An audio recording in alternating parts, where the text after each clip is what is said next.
Let's solve one beautiful math question in the easiest way. Ready?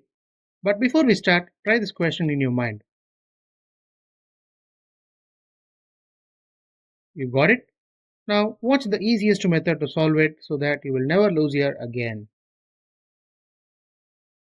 We have given 7 minus 3 into 10 divided by 2. Here we are going to solve this using BODMAS rule.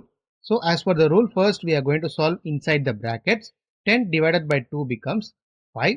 Now the entire equation changes as 7 minus 3 into 5. Then again we are going to use this rule. So first comes multiplication, then comes subtraction. So 5 into 3 becomes 15. Now the equation becomes 7 minus 15, that is nothing but minus 8. Therefore, the solution of 7 minus 3 into 10 divided by 2 is minus 8.